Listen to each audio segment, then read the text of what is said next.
show, Buzzy Barbs. It's quite a traditional hat. Keep all the flies away. Do you find that you're surrounded by a lot of flies? Dubious decorum. Sorry, I just burped and came up. Order, Andrew. Burping round a table, I think it's rude. And a dodgy didge. Big, deep breath in, come on. Sounds like a bad fart. I've never experienced anybody playing a didgeridoo.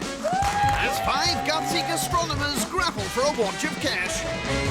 It's my island, it's my laws. Burrabine, there you go, superb.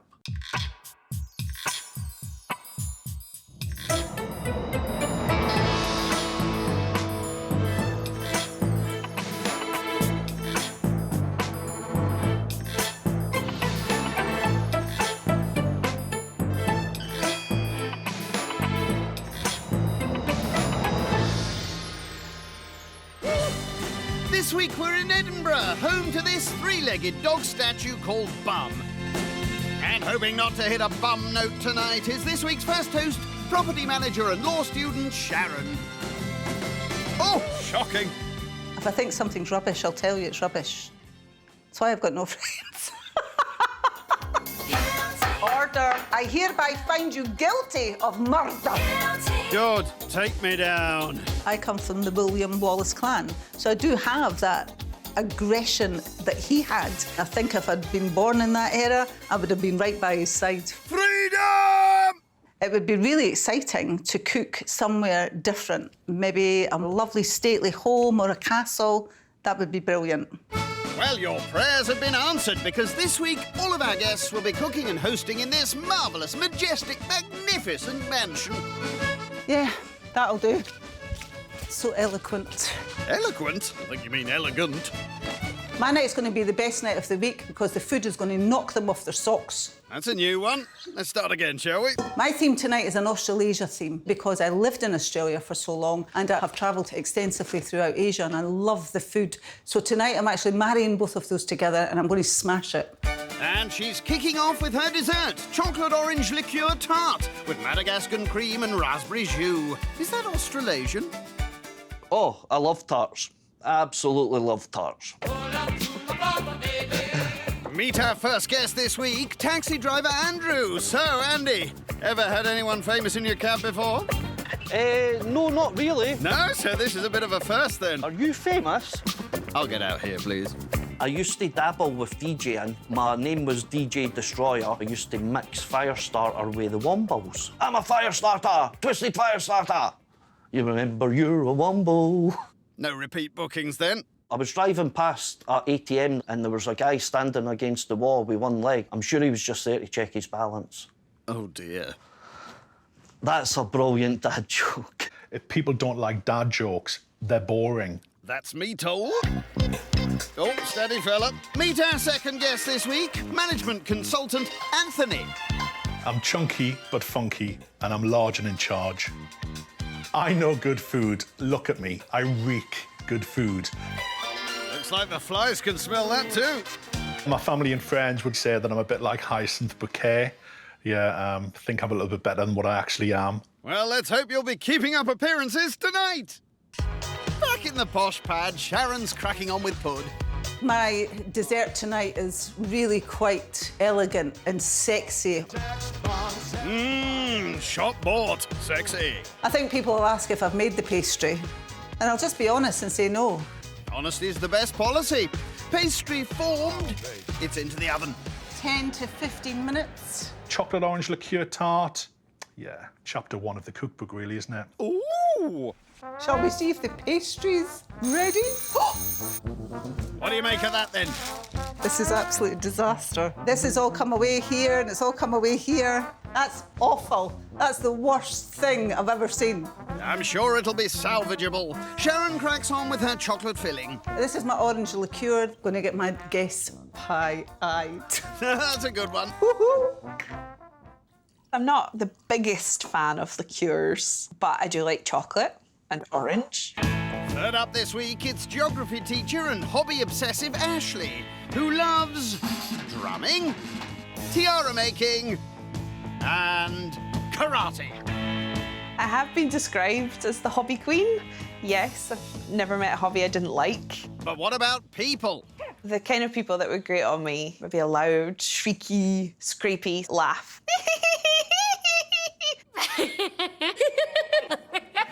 Yikes. Last in, it's museum worker and gnome enthusiast, Carmen. So your turn, Norman. Time to give those cheeks a polish. Cheeky. So I'm only 4'11", but I'm 4'11", full of fun, energy and laughter. See you later, guys. I'm very much a dinner party novice. I don't think I've ever been to a formal dinner party. Back in the kitchen, Sharon pours milk and chocolate into a sugar and flour mixture. Next, she whacks in egg yolks and orange liqueur. How's that? That's amazing. Delicious. A quick pie fix. Ooh. And the chocolate filling goes in. The pie will be left to set in the fridge. On with the main. King prawn jungle curry with jasmine rice. Jungle curry? What's that? What's a jungle? Has there got to be trees in there? Hot, spicy, hopefully not so sweaty though. Don't want any sweaty curry. No, we don't. Looking forward to the jungle exploring tonight, boys. You betcha, Sheila. This is Bruce. G'day, mate. For the curry paste, she mixes together some fresh herbs, including garlic, chilli and turmeric. Squeezes in some lemon and then adds galangal. Oh, it's like a pickle. Oh, it's amazing. It's sprinkled onto the herbs and spices. I don't get the jungle bit. Maybe some sort of fruit or something? Jungle fruit? She pours her paste mix into a mortar and gives it a bash. I'm thinking about anyone that's going to criticise this curry tonight. Whatever gets you through. Coconut to me is something that should be used in shampoo, not to eat. Sharon heats up her coconut milk and adds her paste. These are kaffir lime leaves. These are absolutely delicious. In go fish sauce, palm sugar and more coconut milk. So I best just be calling Tarzan because his tea's ready. Tarzan! Ah! She'll add the prawns later. And it's on to her starter. Salad of succulent crab with a herb and coconut dressing. This sounds like hell to me, to be honest. I don't like fish. Succulent. We'll see if it is. Let's just see. She mixes fish sauce with lime juice, coconut milk, palm sugar, garlic, and some fresh herbs. My crab salad, they'll be like, oh, did you see our salad? Oh, did you taste the flavours? Ooh la la! OK, let's crack on, shall we? I've got anything on my teeth? Nope, looks just fine to me. Cooking a crab's hard. Getting anything out of a crab is hard, actually. It's quite a violent start to the dinner party. Well, not today, because it's coming out of a packet. Like, come on, what's not to love about this? This is totally bonza, mate. Crab all mixed, it's in to chill, ready to serve later. This legal trainee has gone to the bar and raised it really high. Go and get your clobber on then, mate. The person who's written this menu maybe is from Africa. This person could be from Madagascar. She's really got across that Australasian theme, isn't she? Oh, what's that on her head? Time to take this party down under. Nice house. Seems bigger. First through the door, it's taxi driver Andrew. G'day, welcome to my house. He's not sure about the hat either. Cheers. Cheers. Oh, what's that? Cosmopolitan, they're very effective. They are indeed. Effective in what way? Steady, it's not that kind of party. See how my corks are going around? That's the effect that they'll probably have on you. Great. I'm looking forward to it. Second in, management consultant Anthony. That's champion, that, like. G'day, welcome to my Hello. home. Please come in and close the door behind you. I'm so sorry, I forgot to introduce you to Matthew. Good try. I thought I was going to do I'm that. sorry. Andrew. Do apologise. It's good when a host gets your name wrong, especially being called Matthew. I've never been called that before. I've been called many other things. Whoa! Saved by the next guest. Third in, it's museum worker Carmen. G'day. Oh, welcome to my home. hello. Please come in. Could you close the door behind you, please? Yeah. My name's Carmen. Oh, hi, What's Carmen. your name? I'm Sharon. Pleased to Sharon. meet you. Sweet to Carmen, meet the you. boys are, this is Anthony, Hi, Carmen. Anthony, and this lovely is to meet you. Andrew. Formerly Matthew. I'm trying not to get anybody's names wrong. Well, I did. He's just rubbing it in. It's OK, I forgive you. That's very kind of you. Thank you so much. Last in, it's teacher Ashley. What a feast. Well, excuse me, everyone, that's my door. Please entertain yourselves whilst I'm gone. Why is she wearing an Australian hat? She What's must all be this about? corkers. G'day. Welcome to my home. Please come in and behave yourself in my home, please. Always. Isn't this property absolutely beautiful? Is this your house? Yes, this is mine, yeah. That's my Auntie Gertrude.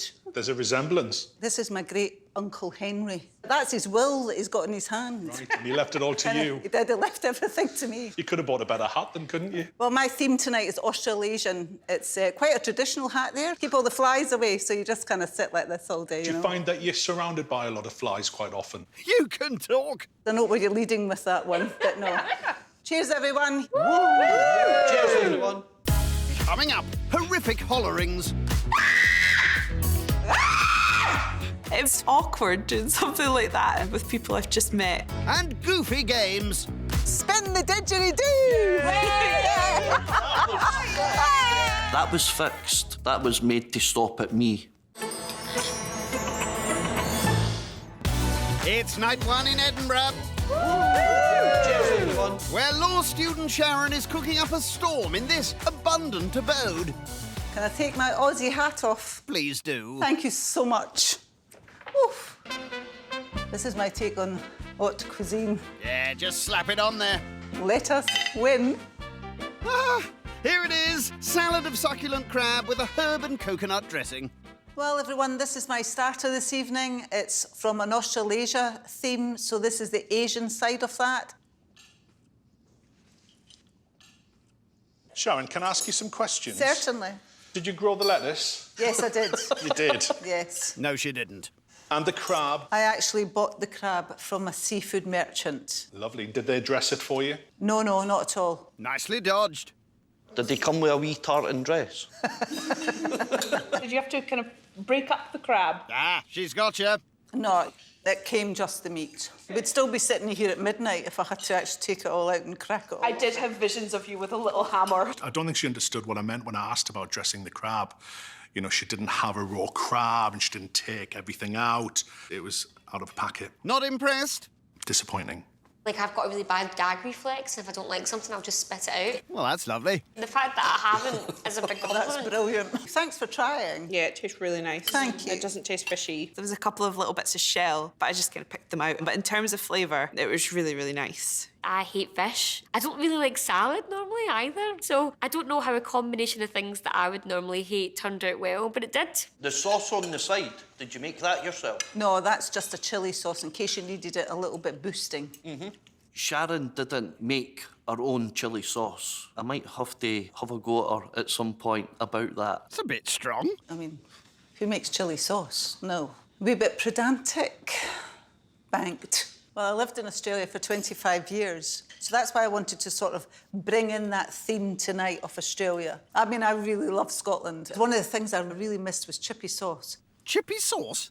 Anthony, you're looking a bit confused about chippy sauce. No, I'm not confused. I'm absolutely with you. I love it. If I was dreaming on the plane on the way home and I'd go to the chippy and I'd come out and they would do like a tablespoon of chippy sauce. And I'd like, seriously? I've just flown 12,000 miles for that. What surprises me is we've got any topic to talk about what we do well in Scotland, and we're talking about chili sauce, not culture, not castles, not heritage. Not enough people in this world know about chippy sauce. I'm beginning to feel like I should start some sort of chippy sauce national campaign. You know, I would eat like crisps with chocolate. Savoury crisps. Yeah, the best mix ever is a square of Galaxy, let it melt a wee bit, and then put in pickled onion discos. Oh, intriguing. Didn't you tell everybody about the Scottish secrets? Never had it. Will never have it. I think it's repulsive. So I have a famous relative. He was very Scottish and he's been dead for quite some time. Robbie Burns. No, sorry. Walter Scott. No. William Wallace. Yay! Yeah, I'm from the Wallace clan. Oh, lovely. Yeah. I'm only slightly impressed. Only slightly. Yes. Who's your super famous relative? I've not got a super famous relative, but I've got loads of relatives. Andrew's fun. He rolls with the punches.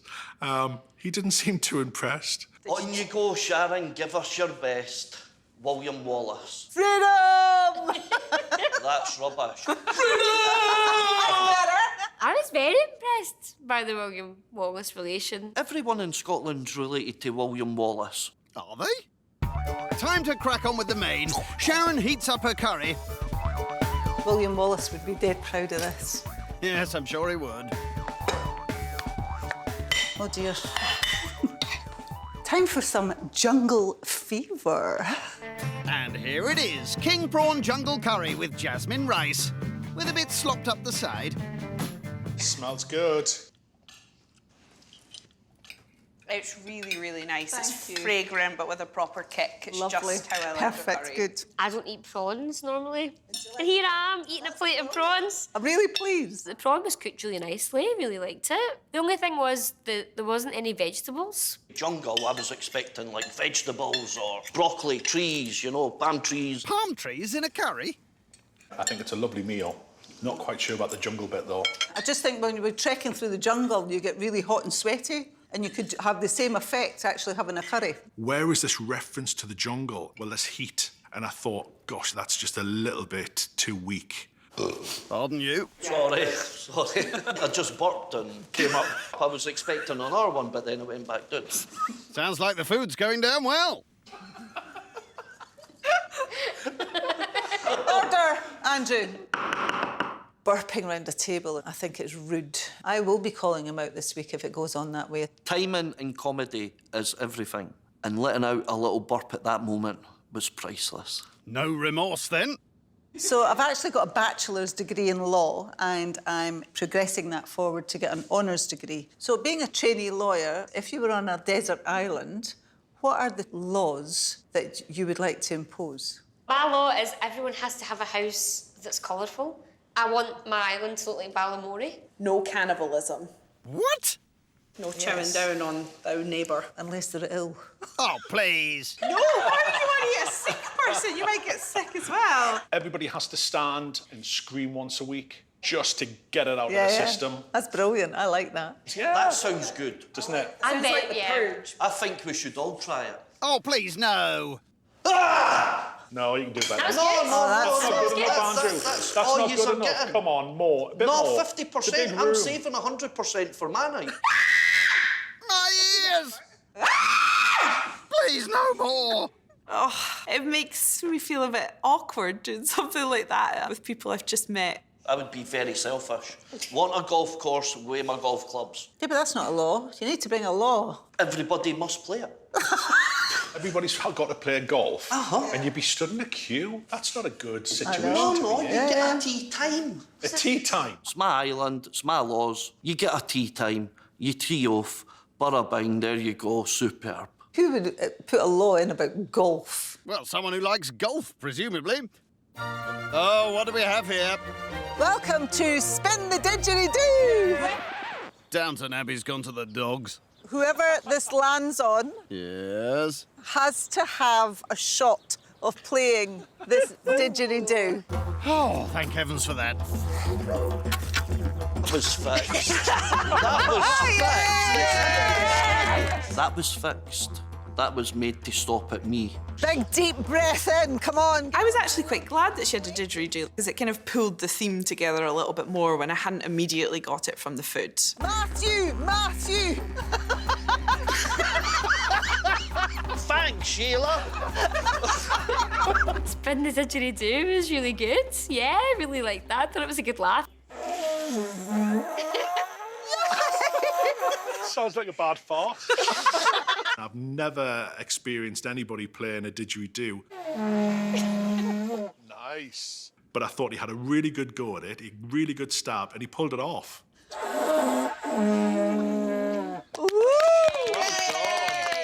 No, I've not got the lungs for it. He really played along with it and he made it really good fun, so it was brilliant. Let's crack on with Pud then, shall we? Oh, interesting pastry. Let's go a wee bit arty here, yeah? Fabulous. That's one word for it. Nouvelle cuisine, eat your heart out. Look at that. This is my Madagascar cream. Madagascar? I thought this was an Australasian theme. What makes it Madagascar is the actual... Yes? I can't remember. Oh, never mind. Here it is, chocolate orange liqueur tart with Madagascan cream and raspberry jus. This is my chocolate orange... Go on. Oh, I don't know what it is. Oh, she's lost it again. I hope you enjoy it. Dig in. You've obviously made this pastry. Obviously not. No. I'm sorry, I couldn't put so much effort into a starter and a main and have time to do a pastry. Did you make the jus? No, I didn't, no. Anthony's been like an Inspector Clouseau, asking everything about everything on the plate. That's fine, but it's his night tomorrow night. Did you do the Madagascan cream yourself? I did indeed, yes. Oh. What makes the cream Madagascan? It's a shot of vanilla essence. Ah, you got it this time. Yeah, the cream was really tasty. The actual mix, I don't know if it was a bit rich. I feel like, you know, chocolate is always going to go well in my book. The chocolate itself has got a sort of angel delight texture. Yeah. I can guarantee you it's not Angel Delight, but thanks for the compliment. I think we should all scream for the chocolate. Oh, no, not again. 1, 2, 3. Time for bed. Yeah, I thought the dessert was great. I really liked the kind of like chocolate sort of filling of the tart. Is that what you would say? The dessert was not quite set. There was no orange flavour came through in that one, and the pastry wasn't made. Was it good enough? It was okay. Fingers crossed. I've got it in the bag. I thought the food was tasty, but there were a few things that I would have liked to have seen made by Sharon herself. So for that reason, I'm going to give a 6. So I'm giving Sharon a 7. Unfortunately, Sharon didn't make everything in all of the courses, and for that reason, I'm going to give her a disappointed 7. I'm going to give Sharon, a 7. Which means Sharon's Australasian fishy feast has bagged her a respectable 27 out of 40.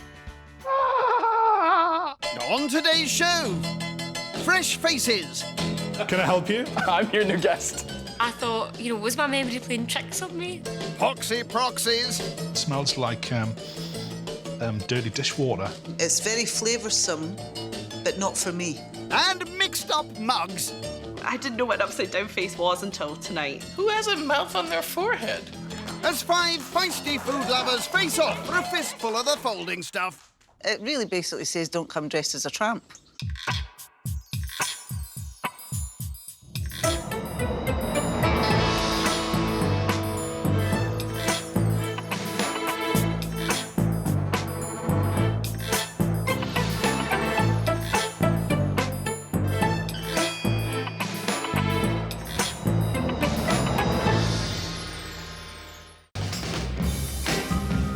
It's the second day of the competition in Edinburgh, birthplace of the digestive biscuit. Oh, crumbs. Don't you hate it when that happens? And hoping not to fall to pieces tonight is management consultant Anthony, who, like everyone else, will be hosting from this remarkable residence. And much like the house, Anthony's convictions are very impressive. The food last night was great. I think tonight is going to be better. I do believe that I'm going to win this competition. You're not the only one. First night host, property manager and law student Sharon thinks the verdict's going her way. Case adjourned. I reckon I could win this competition. I think I've set a high benchmark because the flavours were absolutely outstanding, and despite the fact that there was 2 people there that weren't really keen on fish. Sharon's changed my opinion on fish. Having had her fishy phobias foiled, museum worker Carmen has now contracted a case of the heebie-jeebies. But now I'm a bit nervous because it went so well last night, so I think I've got a bit of competition in my hands. But geography teacher Ashley is not so sure that Sharon has it all mapped out. I was a little bit surprised at kind of a lot of things that hadn't been made. I think she took quite a lot of shortcuts. Which didn't stop Sharon pulling in a respectable score of 27. Unfortunately, for personal reasons, taxi driver Andrew has had to pull out of the competition, leaving a space to be filled by this guy, down there on the bridge. She ran through the brush Her heart pounded as she saw Joffrey in his jodhpurs. It's creative writing charity director Gerald. I'm originally from New York City. I think I probably go into the loud American thing pretty well. And other than volume, what else can we expect from our transatlantic cousin? I'm the person that comes in and starts to get to know everybody. Like, hi, I'm da-da-da. Hi, I'm Gerald. Hi, I'm Gerald. Hi, I'm Gerald. And then, which for some people is like, wow, he's full on. Well, come and be full on at Anthony's dinner party tonight. It should be a good one. I think I'm expecting a lot from Anthony tonight because of all the questions that he asked last night. I think he'll be running on par with me. Of course, he won't be as good as me. I like good food. I like nice things. I work hard, and I expect standards from people. So I expect that on myself as well. His first challenge is perfecting his starter. Garlic king prawns served on toasted homemade bread. Sounds good, tasty, not hugely complex. It's prawn again, so I feel like the kind of dislike for fish is, coming to get me. Prawns won't be anywhere near as good as mine's were last night. Of course they won't. I couldn't get king prawns. So given that we're having an indulgent night, I thought I'd knock them up with tiger prawn. Oh, you're lucky guests. I think they're going to be devoured and adored. Anthony starts by extracting the adorable crustacean's digestive tract and attempting a little humour. Why did the prawn leave the nightclub early? Go on then. Because he pulled a muscle.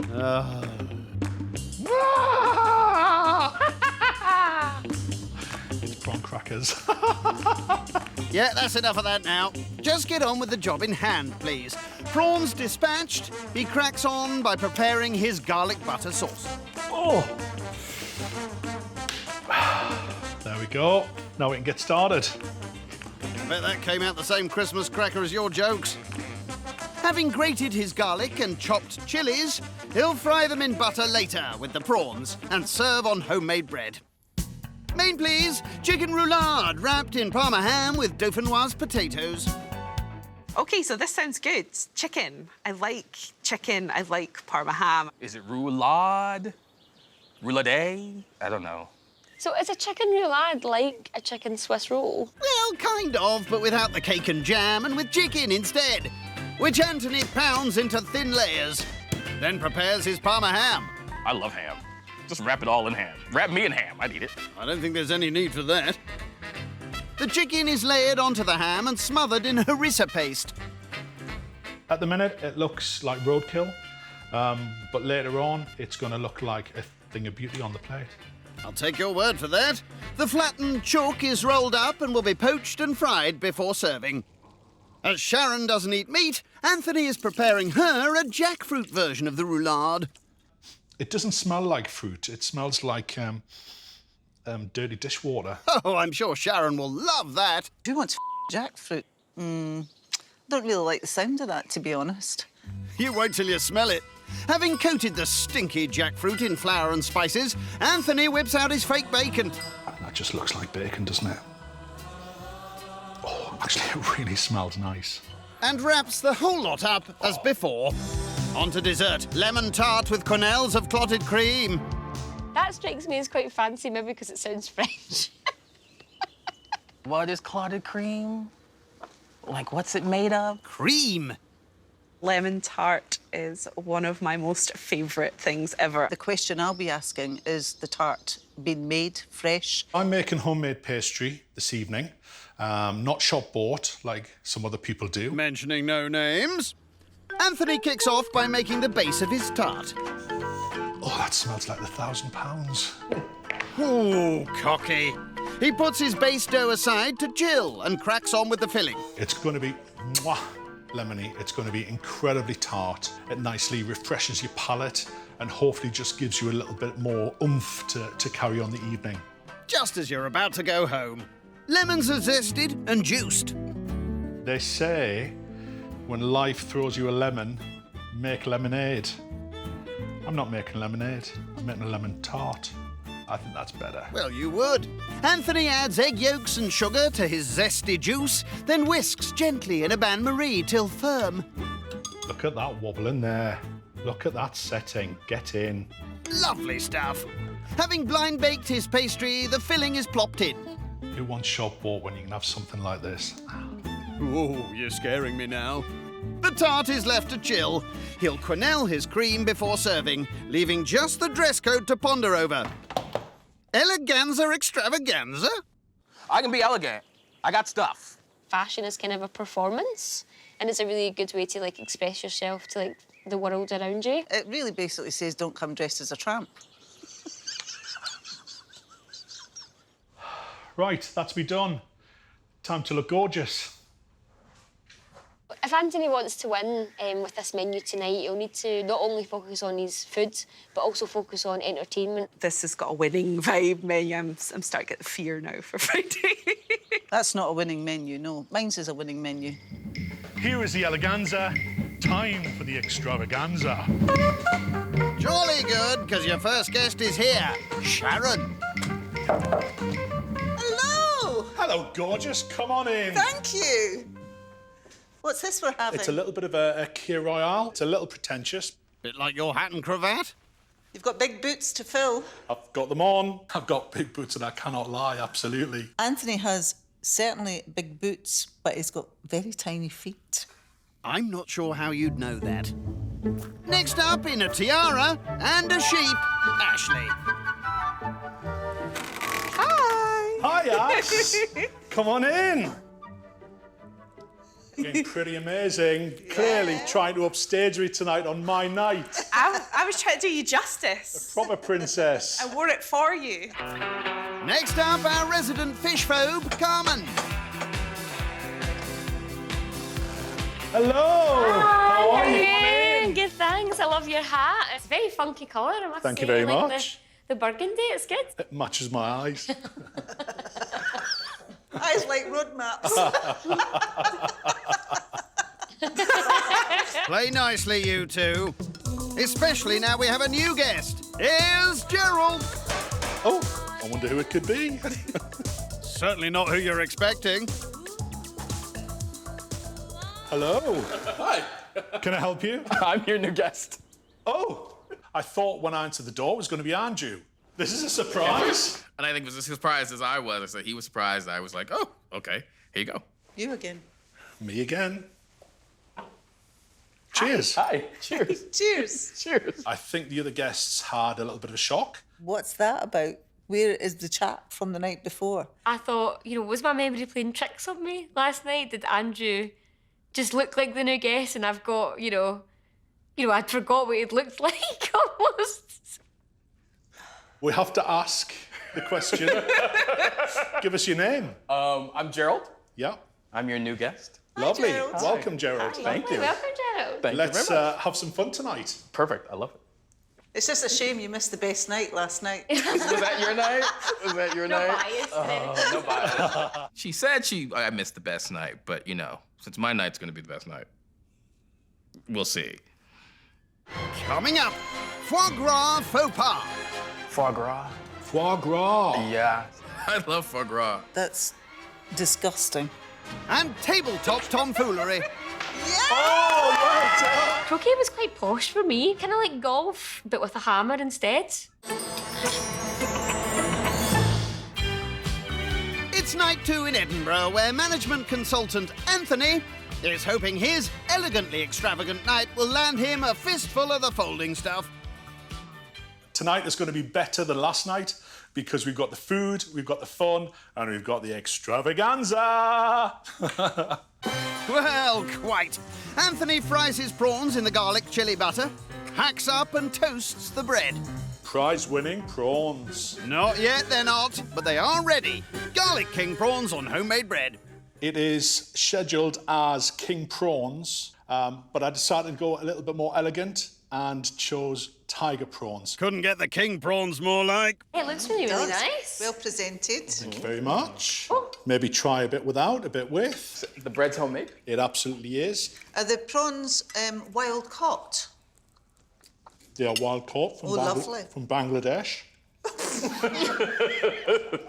So we don't actually know then. I think I want even more garlic. I think Sharon was quite impressed. I think she quite enjoyed it. They were okay. I don't think they were as nice as my prawns. It was actually presented really beautifully and I did eat it all, which is a really good sign. I thought the prawns were cooked really nice. What one thing can you just not say no to? Foie gras. Foie gras. Yeah, seriously. Really? Seriously. Do you get much of that in Edinburgh? No. No? When I travel, I think when I've been to Paris, I literally like every meal will be like, foie gras, foie gras.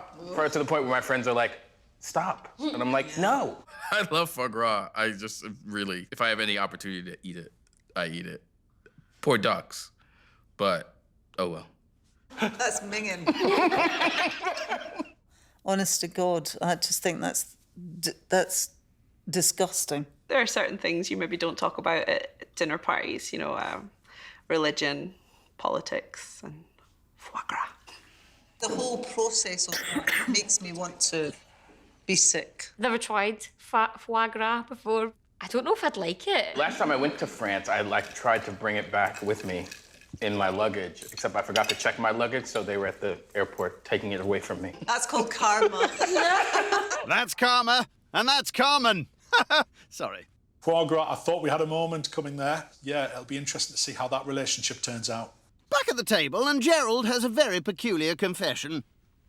I used to tell people I had a Leeds accent, but that was wrong. You're going to have to let us hear that Leeds accent now, really, aren't you? Hello, I'm from Leeds. Chip, chip, perio. Yes. Said no one from Leeds, ever. I thought this is what people sounded like who were from Leeds. Is it not? No. Cheerio. Pip, pip. That's Mary Poppins. Really happy with my starter, but I think the reality is the game changer really is the main. So I really need to kick this one out of the park. Anthony slices up his poached roulade. Gorgeous, absolutely gorgeous. Really happy with that. And in separate pans, fries them off. Can you hear that? Yeah, can you hear that noise? That's success. Hot, oily success. Out come the veg. Look at that broccoli. Lovely. If you say so. On goes the dauphinoise. It's like school dinners. Is that a good thing? With the dinner bell rung, the main is served. Can I ask, does everybody know what a roulade is? I thought it was a chicken Swiss roll. I think you're not far off from the truth. It is just rolled chicken with a flavour seam running through it. For the vegetarians, it's a jackfruit roulade, and that's surrounded by a plant-based bacon. When people come to my dinner party, if they're vegetarian, I don't see why this should be made to feel different. If it looks and it tastes very similar and it has the same textures, that just means that people don't feel different. First bites of chicken I thought were dry, but as I got into it towards the middle, I was like, oh, this is juicier than... It's absolute rubbish. There was nothing dry about that chicken. I agree with Gerald, you know, kind of right round the outside was slightly drier, but it's just the way that that cooks, you know, it's going to be impossible to keep that really super moist and have the middle non-raw. I absolutely loved it. Thought it was amazingly cooked. Jackfruit, yeah or nay? It's very flavoursome, Okay. but not for me. I don't like a dish that's actually made to sort of taste like meat. Do you actually like anything? He thought he was doing me a favour by actually making it taste like meat. One of the very important reasons as to why I don't eat it, because I don't like the taste of it. I'm sort of now a little bit more educated. Yeah, of about course. how 'cause you people that don't know. eat meat Yeah, indeed. see meat. They don't want to have it replicating something that they're offended by. Of course. Having learned a valuable lesson, Anthony tries to eke more information out of his guests. What do you find attractive in people? I think someone's smile Okay. is really great. Someone's laugh. I love bald men. Just spoke for how much I love bald men. Okay. My partner's bald. I've got a real love for the bald head, I do. I think it started with Bruce Willis when I was younger. I love it. She's like, the baldness. I'm like, yes, it is awesome. Personally, you've got to embrace the bald. I'm very attracted to something that I like to call an upside-down face, which is when people are bald, but they have a full beard. Yeah. I just think that contrast is really attractive. I don't know what it is. So How does that work? you're not going to get out tonight. I didn't know what an upside down face was until tonight. I didn't realise that nobody else had heard of it before. I thought it was quite a common phrase. Well, if you put that upside down with his beard, it looks like his hair's on top. and everything else is on bottom. So it does work. Who has a mouth on their forehead? Sharon, what about you? In a relationship? No, I've been single for 14 years. I think I'm quite strong and opinionated. A lot of men don't like a strong woman. Is that because they feel intimidated by you? Yeah, I think so. She's a very powerful woman, and I think she should embrace that. So, you know, if men are scared of her, that's their problem. She could come across as a little bit intimidating. Certainly not to me. If I compare it to what I've already seen and experienced, then I think I'm still on track to be a winner. And when you're hosting a dinner party in such stunning surroundings, what's the obvious game to play at the dinner table? A little bit of croquet. Naturally. We've got Team A and we have Team B. Maximum of 2 shots to get your ball through the other side. Yeah! Oh, well done! Croquet was quite posh for me. Never played croquet before. I've seen it in the films. Kind of like golf, but with a hammer instead, which I quite like. In there. Look. What is going on down there? That's it. Little things like little silly things like that. I really want to win. Oh!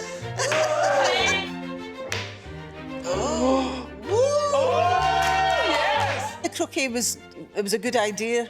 Better say something positive, eh? The winners of the croquet tournament are Team B. Yay! I played croquet at Downton Abbey. That is, or as I like to call it, Downtown Abbey. With hundreds of years of tradition malleted off the table, it's time for Pud. Heathens! Anthony divides up his tart. 5. I think that this last piece I'm going to give to the hounds. And fancies up his cream. So hopefully it just looks prettier than just blobbing some cream on the side of the plate. And there it is, lemon tart. Good enough for the dogs. Please dig in. Did you make your own pastry? I absolutely did make my own pastry. I do prefer your pastry over mine. You've done a great job with it. Blimey, she likes it. With the dessert getting a positive review, Anthony wants to know about his guests' negative sides. My worst trait is my laugh, actually, and it's very loud.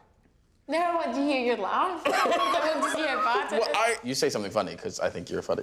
You think I'm funny? Clearly. Yeah, you're right. My worst trait is I say what people think.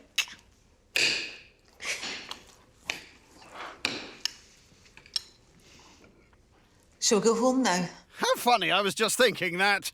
He made his own pastry. I was really impressed with that, and it tasted really lovely. Just a bit zingy for me.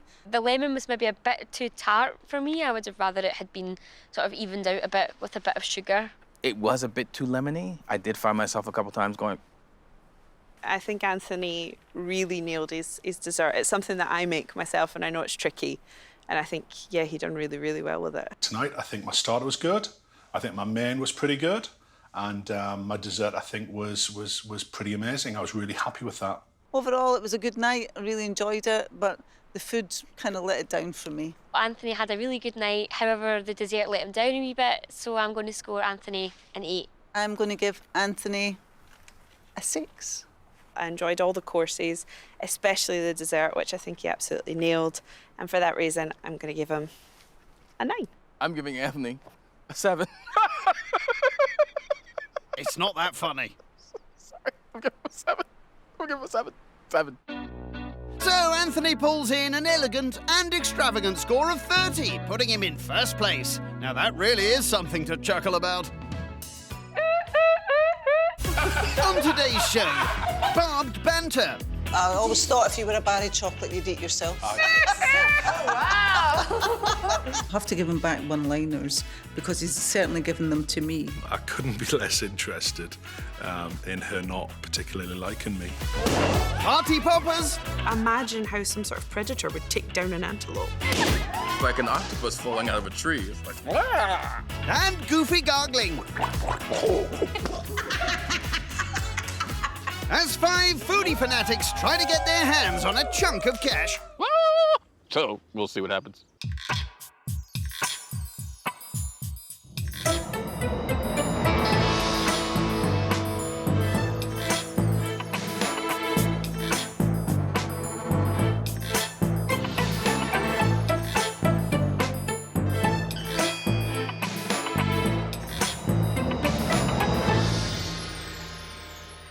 This week we're in Edinburgh, home to the world's most pierced woman, who at the last count had a whopping 11,003 metal bits. Make that 11,004. And hoping to score a hole-in-one tonight is museum worker Carmen, who, like everyone else this week, will be having her do in the splendour of these stately surroundings. Nice to see you making yourself at home. I've never hosted a dinner party before, and I've never been to one until this week. But I hope I can make up for my lack of experience with hosting and my sunny personality. Cheers, everyone. It was all about the food on Monday when law student Sharon went all out to impress. Did you do the Madagascar cream yourself? I did indeed, yes. Oh. I think so far my night was definitely the best night of the week. The food was fantastic. It was definitely a 10 out of 10. Not sure management consultant Anthony would agree. You've obviously made this pastry. Obviously not. No. Did you make the jus? No, I didn't, no. I think Anthony was a wee bit nippy with some of his questions. I think he was just trying to get a reaction out of me. I just found it disappointing that she was ill-prepared and bought in quite a lot of the ingredients for her meal. One guest we won't be seeing again is Andrew, who unfortunately had to leave the competition. Oh, I wonder who it could be. So there was a new member of the gang at Anthony's soiree last night. Hello.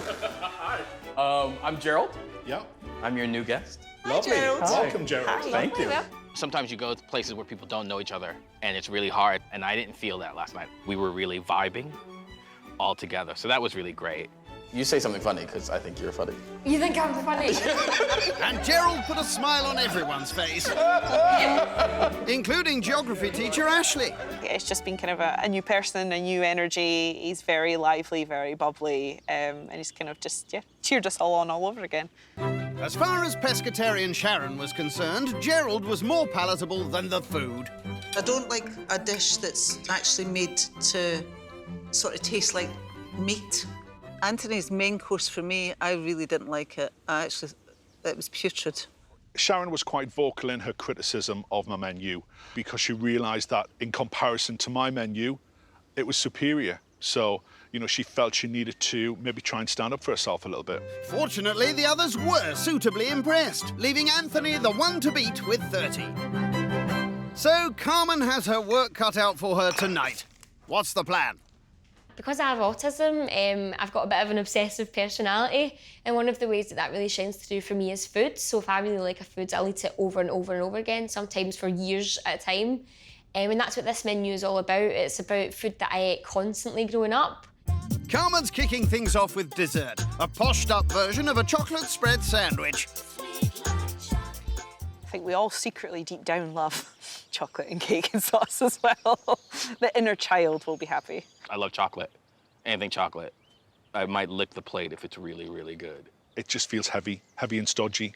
When I was a kid, I used to love chocolate spread sandwiches. I ate them every day for 7 years, so very close to my heart. First job, making a sponge mix. This is the whiskiest part of this dish. Oh, I see what you did there. Off you go, then. I have not plugged it in. Oh, there we go. Oh, God. Batter done, it's in to bake. Cake can be quite heavy rather than pastry, so it can be quite dangerous. It depends how light and fluffy the actual cake is. Dear God, please make my chocolate sandwich cake rise. No problem. You get on with the filling. Thank you. Carmen softens butter, then bungs in loads of caster sugar. I hope my guests have a sweet tooth, because there's about half a kilo of sugar in this. That's going to be a lot of sugar by the end. I might be sitting back going, "Ah!" So we'll see what happens. Now, the most important ingredient, the chocolate spread. I can't open it. Can you do it? Oh, go on then, give it here. Thank you. No problem. Once in the bowl, vanilla essence is added along with cream and the mix is whisked. How's that? It's quite gritty. Oh dear. I was supposed to use icing sugar, and I got caster sugar instead, so that might explain the grit. Oh well. Sponge looks all right. Turned out a lot better than I expected. Once sliced, it's spread with the gritty cream. She'll serve later with a hot chalky sauce. Next, the main, chicken and vegetable pesto pasta. I wouldn't pick that main off a menu. I think it might be too safe. I think when you're doing kind of processes like that, that's giving yourself work. There's a lot that can go wrong with that, especially pasta. Pesto pasta has been a lifelong love of mine. I ate it every day for about 4 years growing up, and I still eat it about 4 or 5 times a week now. And it's just the utter, total comfort food for me. I'm a great believer in when you go out for dinner, you never cook anything that you put on your own plate at home. And pasta's a dish that is so easy. Unless she's making the pasta from fresh. Now, that would be really impressive. Prepare to be impressed. I don't have to do this. I need to do this. Oh, Hopefully this will win me the dough at the end of the week. that would be fun-dabby-doozy. Sorry. I hope she also makes the pesto. But of course, by blitzing pine nuts, oil, basil and parmesan. I'm having my psycho moment. Right, feel better now? Pesto meets chicken and it's into the pan. I hope you're not giving Sharon that fake meat stuff. This is a vegetarian chicken substitute. Oh dear. It actually turns my stomach when I read the word vegetarian chicken, because I don't want to eat chicken, whether it's vegetarian or whether it's chicken. Never mind, there'll be plenty of veg and pasta for you to pick at. Last to prep is the starter, pork bulgogi with stir-fried noodles. I have no idea what that is. I mean, I know what pork is and I know what stir-fried noodles are. That's OK. I'm not sure I'd have stir-fried noodles for a starter. It's quite heavy. I like pork, I like noodles. Not sure what the bulgogi is. Bulgogi sauce is a Korean barbecue sauce, and it's a bit more of a posher version of barbecue beef instant noodles, which I used to make all the time growing up. Carmen starts by marinating pork belly with her homemade barbecue sauce. I love anything Asian, so any Asian food, I love it. So that part is really great. This is a good feeling. It feels like a cold eyeball. Oh. The cold eyeballs, the pork is fried and Sharon's having prawns. As veg and noodles will be added later, that's all Carmen can do for now. Meanwhile, her guests ponder tonight's dress code. Come as your 10-year-old self. Oh, great. I mean, I love schoolboy humour, you know, naughty little schoolboy. Yeah, it'll be quite funny and I'm looking forward to it. I do like it. At last, something to smile about. But not if you're a 10-year-old goth. First up, sporting mufti gear, it's Ashley. Hi! I'm good. You look amazing. We're just going in the garden if you'd like to follow me. So this was you at 10? This was me at 10 years old, Jeff. I was a goth when I was 10, so people get quite surprised about that because it's quite young. Nice little baby goth. Yeah, definitely a baby goth. What do you think Anthony's going to look like as his 10-year-old self? I'm not sure. I wonder if we'll maybe see a school uniform of some sort, a shirt and tie kind of thing. Spot on! It's AC/DC tribute act, Anthony. Oh, hello! You Hello. look fantastic. How are you? Yeah, how are you? I'm Please good, I'm follow good. me. Thank you very much. I do like a man in uniform, Anthony. I think I look 10, maybe not with the facial hair, but... Anthony makes a very interesting schoolboy. He looks like kind of Billy Connolly and Jack Black had a baby. We were imagining that Sharon might find it quite hard to get rid of the glamorous side of I her. don't think so. I don't didn't see any think? glamour. Meow! Blimey, Sharon's come as Britney. Hello! Hello, babe, you look great. Oh, wow, look at that. Baby Sharon. Oh, it looks like Raggedy Ann. Anthony, be nice. Got my shiny shoes on. Well, you know what they say about shiny shoes. You can see up the trouser leg. You're a naughty, naughty girl. Last to assembly, looking too cool for school, it's Gerald. Hello, Carmen. I'm good. How are you? Yeah. I'm good. Looking good. Please follow me to meet the other naughty school kids. Gerald, are you feeling naughty tonight? It depends on what type of naughty we want to get into. There'll be none of that, young man. Coming up, phony food. I'm interested to know what you think about this meat substitute in the pasta. I'm not even going to attempt it, I'm sorry. Really? I can't really force people to try things that they don't want to try. And cannibal capers. I eat Anthony. There's a lot. There's a lot of meat there. Would I have a slice of Anthony? I think I'd rather starve to death. It's night 3 in Edinburgh. Cheers! And the turn of museum worker Carmen to host. She's hoping the grub she loved as a kid will win her the Wonga. So see you later. See you later. While the guests mingle, Carmen gets her starter piping hot. Oh, did you see that? I think the porgs fell out with me. In go veg, shop-bought noodles, and a dollop of spicy sauce. Could do with a wee wipe. They're not supposed to look at it anyway, they're supposed to eat it. That's better. Pork bulgogi with noodles, and for pescatarian Sharon, a prawn version. I hope you all enjoy it. It's really flavoursome. I really like it. Oh, I'm really glad. I made the sauce myself. Did you? Yeah. Wow, good for you. Oh, That's thank brilliant. Did you make the noodles yourself? I didn't, unfortunately, no. Stop it. What do you think of it, Anthony? I'm absolutely loving it. Really? Loving it. Yeah. The noodles were nice with the sauce. There was a little bit of heat coming through, but like it tasted really, really nice. Even though it was a little greasy, I could have eaten a whole nother bowl. This is a bit of an upgraded version of a barbecue beef instant noodle. So this might be a bit of a surprise, but I'm autistic and I'm really bad for when I was growing up. I would just eat the same thing over and over and over again, sometimes for years at a time. So the stuff that I've made tonight is kind of like a bit of an honour of the kind of food that I ate continuously growing up. Nice. So I guess what are the traits that we would possibly recognise in that would indicate your autism?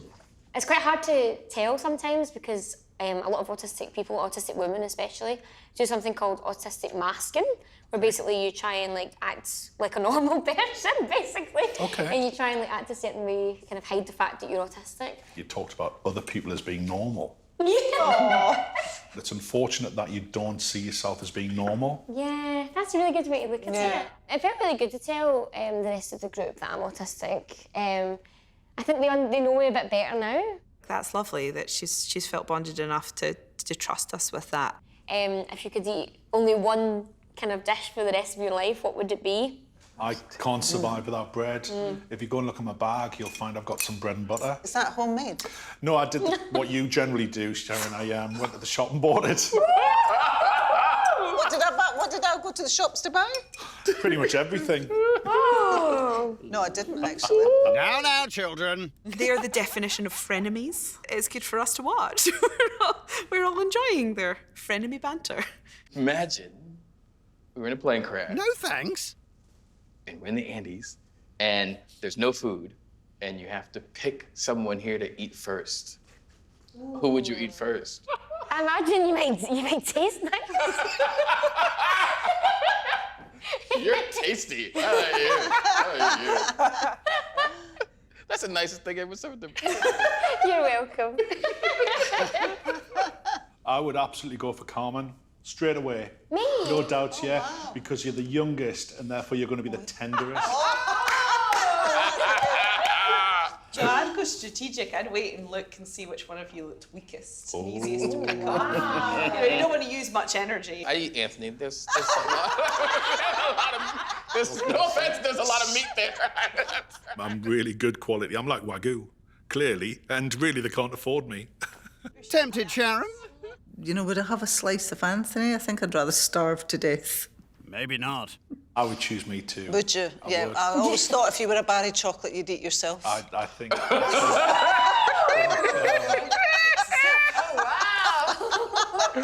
Wow.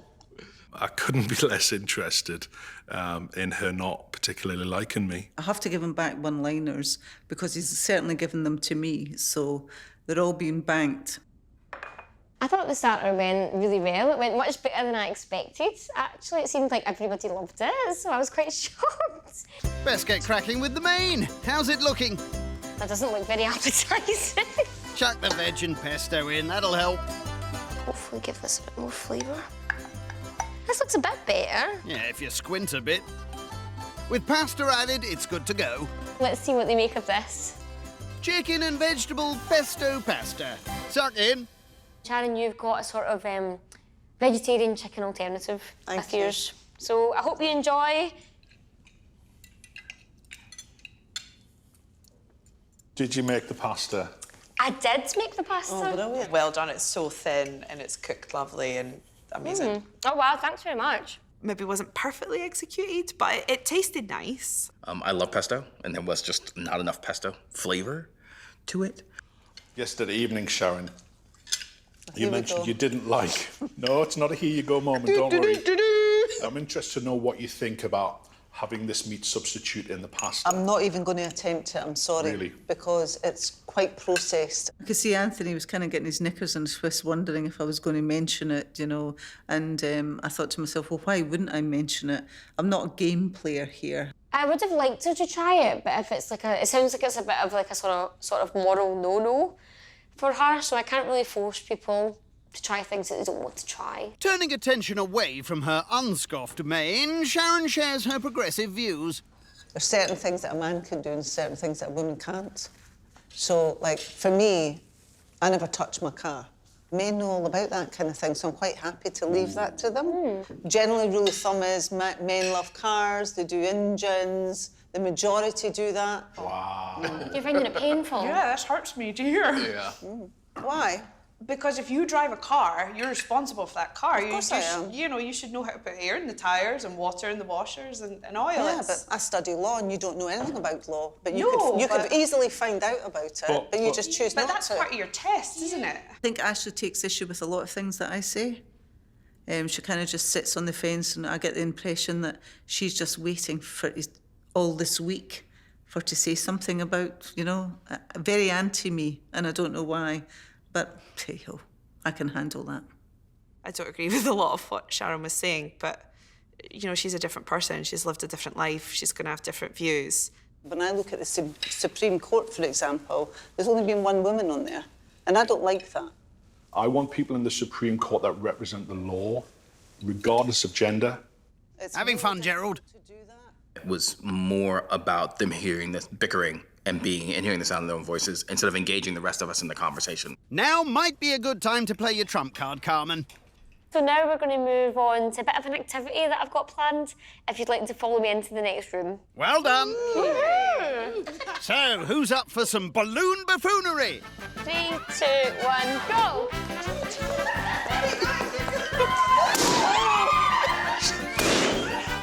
Technique.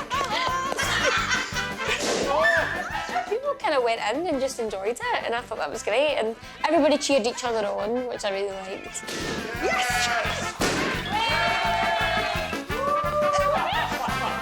Sharon was like an octopus falling out of a tree. It's like, blah. I'm not going to sit in them all because I can't keep getting up all the time, so I'll just roll all over them. Imagine how some sort of predator would take down an antelope. You know, it was really like, rah! I was like, yes, go girl. It hurt my face. I laughed so much. It was brilliant. And I announce that the winner is Sharon for an excellent issue! Oh, Sharon, at least you won something. Time for the last course of the night. Overall, I'm pleased with the shape of my dessert, but I'm a bit worried about the sort of buttercream to sponge ratio. Slather it in sauce, they'll never know. Fingers crossed it works out well. Chocolate spread sandwich, everybody. The cake, delicious. The chocolate, a bit sort of comme ça, but yeah, okay. I was just wondering what you've made the sandwich filling with. Obviously, I can taste chocolate spread. But yeah, I think there's something else. Yeah, I think the thing you might be tasting is that I used caster sugar. So it's got that lovely gritty texture that we all know and love. To distract from the gritty pud, Carmen has one more game up her sleeve. So I'm going to gargle a song and I'm going to get you guys to guess what it is.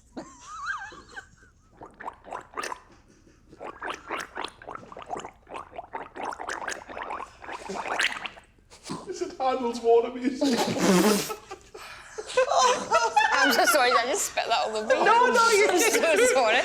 Is it 500 Miles by the Proclaimers? Yeah, it was.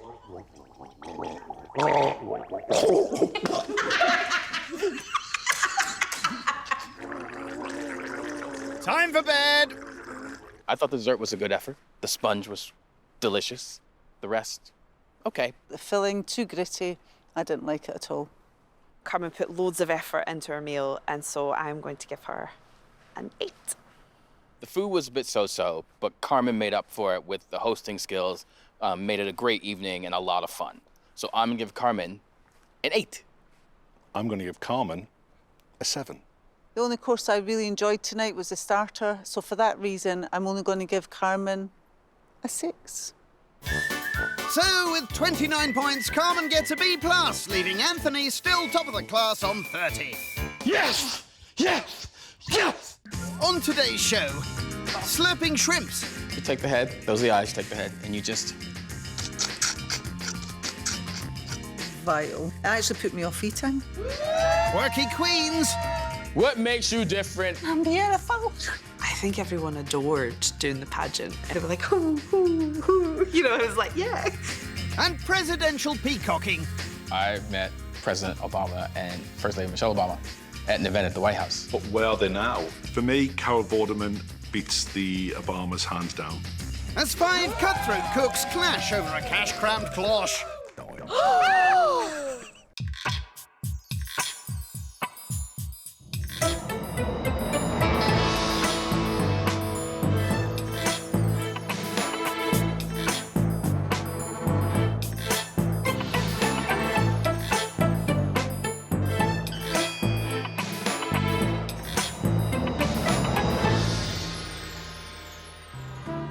This week we're in Edinburgh, and if you pop along to the National Museum of Scotland, you'll see the world's first cloned sheep.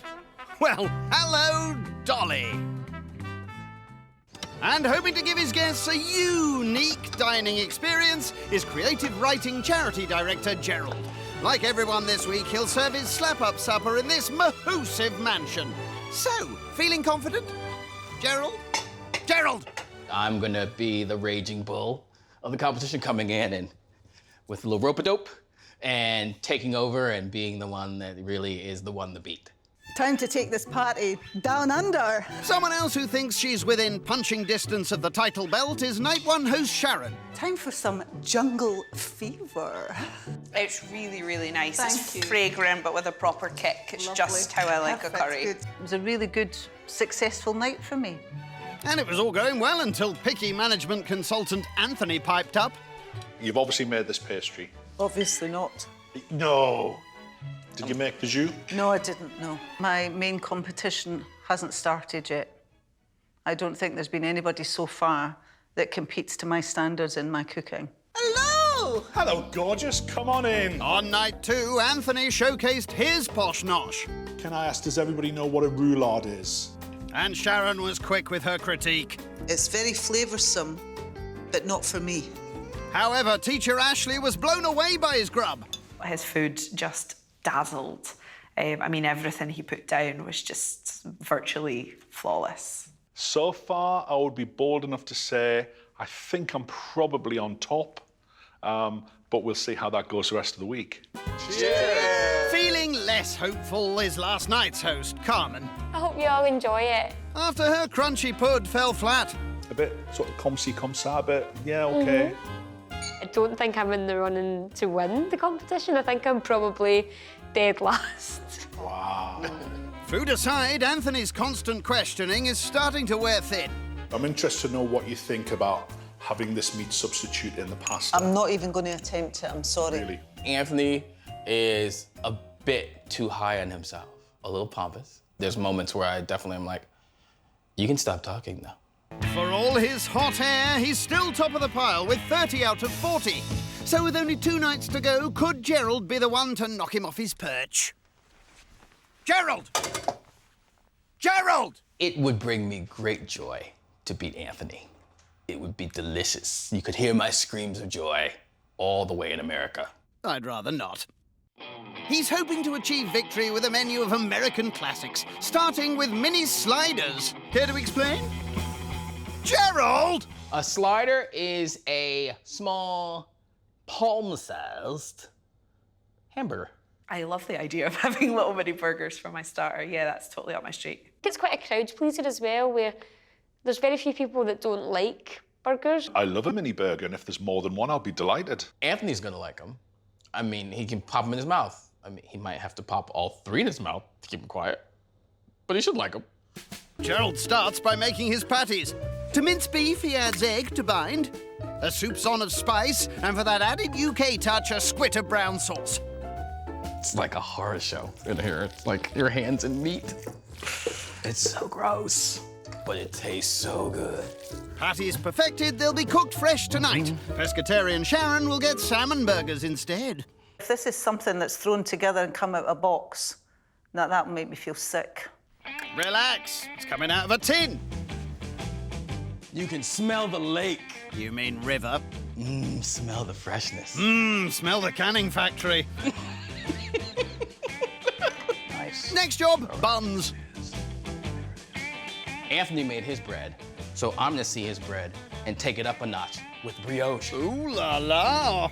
The dough is formed into dainty little babs, brushed with milk, and they're in to bake. My guests won't believe I made all this tiny little food with my big old hands. Steady on. Meantime, gumbo with cornbread. I've always kind of wanted to try gumbo. I think that sounds pretty cool. Yeah, I'm excited. I have no idea what gumbo is. I would imagine it's some kind of spicy hot sauce, maybe? It's like a rich stew that is really filling, but I think is really down home. It sounds to me like quite an easy dish to prepare for and to produce. I think Anthony will try to dismiss this stew and he'll think it's simple, but I think once he tastes it and tastes the flavors of it, he's really going to be impressed. Gerald kicks off by making a tomato stock. We say tomato, you say tomato. Get on with it. He makes a roux. Bungs in onions and veg. Adds his stock and authentic southern spices. Smells so good. So good. Last in the pot, chorizo and chicken. He knocks up some cornbread, then preps his prawns to add to the gumbo later. Prawn again? I'm going to end up looking like a prawn. Uncanny. Last to prep, dessert. Pecan pie. The Americans do pies really well, so I think this should be really good. I'll have quite high expectations for it. You know, I've eaten a lot of pecan pies. When my guests crack into this pie, I want them to hoop and holler like Meg Ryan did in When Harry Met Sally. How do you mean? Yes! Yes! Yes! Yes! Yes! Yes! Have you finished? Good.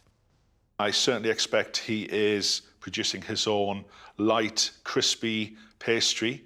Looks like it. I want to win the competition, so I'm going to make my own crust. While that blind bakes, Gerald makes the filling by beating eggs, butter and sugar. In goes vanilla essence, syrup, and finally pecans. How's that pastry? I'm rather impressed with myself. I made crust. Well done, you. He pours in the mixture. Then whacks it back in the oven. Bake well, Mr. Pie. See you in an hour. I've done all I can do in the kitchen. Now it's time for me to go and get a lot more comfortable. While Gerald nips off to pick out an outfit, his guests ponder the night ahead. Out of all the menus this week, I think this one looks like my favourite. If Gerald does this really well, I think he could be one to beat. Is this a threat to my chance in the competition? I'll tell the jokes. I'd rather you didn't. Blimey, Gerald. That is casual. First up and looking gothic, it's Carmen. Carmen, darling, welcome. Really cozy. Thank you. So do you. Oh, thanks. Loving I it. just closed this door for you. I love the outfit, Gerald. You look very, very comfortable. Thank you. I'm like, it's all about comfort today. Here's to a good Here's to a night. good night. Really looking forward to it, Welcome. Gerald. So happy to have you. Next on the knocker, it's Ashley. Hello, Ashley. So, what have you got in store for us? As we say in America, you're gonna have fun and you're gonna like it. Let's just enjoy this bit of peace and quiet before the bickering couple arrive. Here, here. Cheers. Come on, follow the Geordie boys. Here's one half of that duo and the current leader. Hello, Anthony. Hello. Cheers. Cheers. Cheers. To a good night. To a good night. It's gonna be a winning night. It's my night. It's a winning night. Fight talk. Fighting talk. We've still got another night to have, so just watch yourself. Is that jealousy? Oh. Absolutely not. Last in, dressing up instead of down, it's Sharon. Hello, Sharon. You look so relaxed. I love your idea of loungewear. Oh, this is loungewear. This is posh loungewear. Posh loungewear. Yeah, I'm loving posh. it. You know, I wanted people to come in the things that were comfortable for them. So, and they did. And what's comfortable for Sharon is stilettos and a beautiful top. Very fancy. Wow. You. I don't do loungewear. I bet you all want to know what I have underneath. No, you're all right. Well, shall I show you? No, Gerald. No. Oh, too late. Coming up, finicky foodies. Whilst you've made your own pastry, I think it's a little bit undercooked and a little bit wet and stodgy. I think Anthony was trying to find fault, but couldn't really find anything to really fault. And dodgy doppelgangers. Who would play you in the movie? Sharon Stone. I could see our Sharon forcing Sharon Stone to play our Sharon. It's the fourth night in Edinburgh. Cheers. Cheers. Where creative writing charity director Gerald is treating his guests to a night of American nosh in a bid to bag the grand. So with hungry mouths to feed, Gerald pops off to get his starter underway. They look delicious. Burgers baked, Gerald splits his baps. I'm very happy with my buns. Glad to hear it. They're not chewy, like Chewie in Star Wars. That's really bad. Yeah. Just a bit of cheese, onions, and sauce to adorn. There we go. Uncle Sam would be proud. I'm sure he would. All-American mini sliders. And for Sharon, a salmon version. As we say in the US, dig in. Lovely. Fantastic, thank you. Is it fresh salmon that you used, or was it tinned salmon? What do you think? Tinned. You would be correct. I don't think it would have been going to too much effort to buy a slice of salmon and make it a wee bit fresh. Tinned salmon is fine. If it's good enough for the Queen, it's good enough for Sharon. Did you make the bread yourself? I did make the bread myself. It's a Wow. soft brioche bun. You know, I appreciate that you have gone and you've made your pies and you've made your bread and, you know, you made everything on this plate, so well done. I love the starter. I'm always a bit picky when it comes to burgers, but they were the perfect size for me because sometimes burgers can be a bit much. The starter was okay, but disappointingly, I wasn't blown away by it. I'm feeling good. I'm feeling like round one. I got it in there. Got my hits in.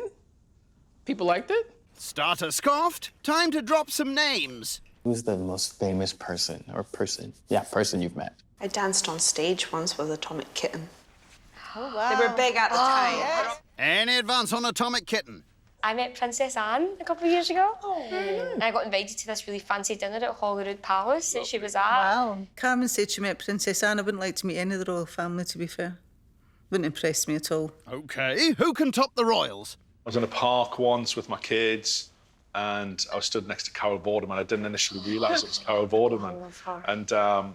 And we were having a chat, and she was just lovely. Carol Vorderman. Carol who? Time to bring out the big guns, Gerald. I met President Obama and First Lady Michelle Obama at an event at the White House. In your face! He reached through the table and was like, "It's so nice to have you here." I literally almost started to cry. That's your Carol Vorderman right up to there. Oh, I love Carol Vorderman. Nice try. Almost good enough. But where are they now? For me, Carol Vorderman beats the Obamas hands down. Absolutely. Yeah, Barack Obama didn't win Rear of the Year twice. As far as name dropping goes, I think I came in first. Carmen came in second. Anthony was a distant fifth. Put in for Sharon. On to the main, and Gerald pops whole prawns in his stew. I love sucking on the prawn heads. I really do. It's like a guilty pleasure. I like sit there and we'll suck out the insides of the prawn heads. It's really good. So I left them in. So I hope it doesn't disturb people, but we'll see what happens. Once plated up with rice, it's ready. Main is done, and we're ready to go. It's gumbo time, served with a dainty cornbread muffin. And for pescatarian Sharon, a prawn-only version. Tuck in. Thank you. Fantastic, thank you. I would suggest using the spoon. The main course came out and there was a little guy looking up at me from the plate, his beady black eyes. I was like, oh, I mean, I've seen prawns that way lots of times, but it's not for me. Prawns are delicious, and I like all the ingredients in there. It's lovely. Yeah. Automatically, I thought I need some salt in this, or I need some chilli in it. It really lacked flavour. Do I do anything with this bit of prawn that's at the top? Carmen, you take the head. Those are the eyes. You take the head, and you just... Oh. It's interesting. It's interesting. It's different. It usually, I mean, it takes a lot on the flavour of what it's cooked in. Vile. No, it's not. It actually put me off eating. I didn't like when I sucked the prawn. That was a bit too much for me. I think a little bit more spice for me. A little more spice. A little bit more spice. Have you ever had gumbo before, Anthony? I've not had gumbo, and I guess what I expected in my ignorance was something more of a stew with maybe more chunks of vegetable. I think Anthony was trying to find fault and was trying to just pick at it, but couldn't really find anything to really fault. Time for writer Gerald to get the creative juices flowing. So I thought it'd be great if everyone has a whiteboard and a pen, and if you could write what would be the first line of your novel. So it's horror, romance, drama, comedy, anything. I just wrote a sentence. I've got a lot to say about you, Sharon. Okay, so mine would be a science fiction. So, it's the end, Joffrey said to Harriet, as they watched the last tree die under the fading sun. I'm scared, she whispered as she laid her head on his shoulder. It's okay, my love, he said as he kissed her. All worlds die. Oh, so sad. Oh, take me to the next page. That sounds great. Ashley, do you want to go next? No! Yelled the little girl, already mourning life without her little hamster. Why did he die? She asked. He had kidney problems. Her mum answered. Kidney problems? Yeah. He couldn't be bothered living anymore.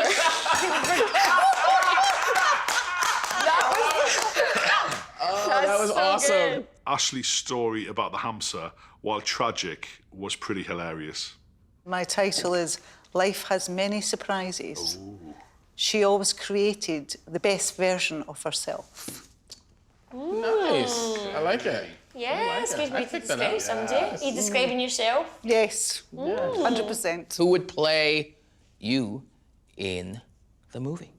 Sharon Stone. Ooh. Very nice. I could see our Sharon forcing Sharon Stone to play our Sharon. I don't think Sharon Stone's old enough to play Sharon. I'm wondering if there's anybody still alive to play Sharon. Ouch! Back in the knife drawer, Mr. Sharp. Such a bitch. Now, an evening of Americana wouldn't be complete without a beauty pageant, so bring on the contestants. Let me introduce contestant number 1, Misinterpreted. Why should you, Misinterpreted, win this pageant? We need more people who are misinterpreted to be represented. Lady Fufu Lepew, please. The highlight of the evening was definitely the beauty pageant. It was a really great opportunity for us to kind of show off our talents, if you will. Where will you be in 5 years' time? Probably unemployed.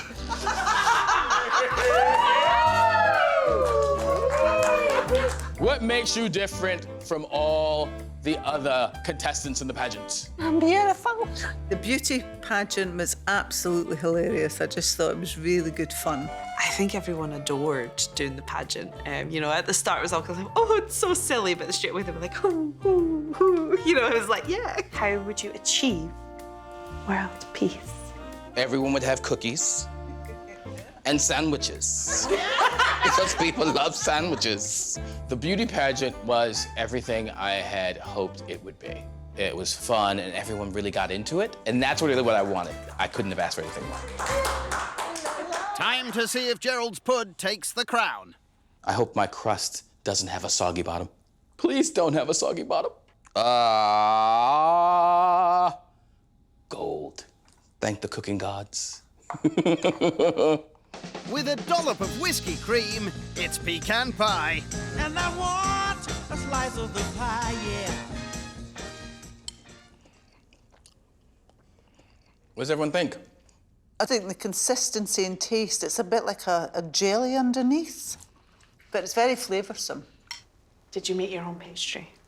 I did make Really? I was confident that you had. I did make my own pastry, yes. Whilst you've made your own pastry, I think it's a little bit undercooked and a little bit wet and stodgy. So I don't know if that doesn't work as well. With mixed reviews on pud, Gerald's got a plan to end the evening with a smile. So, for the end of the night, I know you all know I like to laugh, and I love a good laugh, so I thought we'd play one more game. This is where we try to make each other laugh.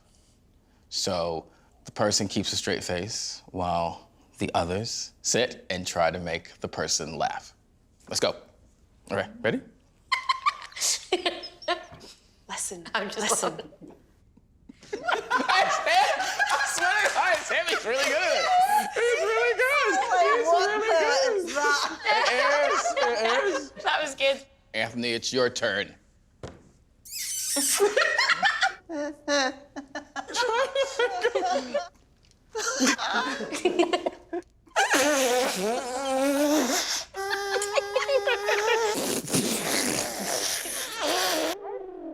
Nighty-night. The dessert for me wasn't right. I didn't think the pastry was right, and I didn't think the filling was consistent what a pecan pie should be. I thought dessert was delicious tonight. I've never had pecan pie before, but I would definitely have it again. Woo! That was, I feel really good. I thought I threw a great dinner party. The fun was there tonight for me with Gerald. However, his food was really quite average. So for that reason, I'm going to give Gerald a 6. I'm giving Gerald a 7. I'm going to give Gerald an 8. I really enjoyed all of Gerald's food, and I had an amazing laugh as well. So for that reason, I'm going to score Gerald a 9. So a score of 30 means Gerald draws level with his rival Anthony, and both now top the leaderboard. Spin some gold. Spin some more gold. On today's show, mesmerising meringues. This is where the morphing process begins. I'm going to love that. I'm going to absolutely love it. I hate her for that. Elvish endeavours. Anthony, you just look like a fantasy character. Anthony is just, a show-off. And spoiled city slickers.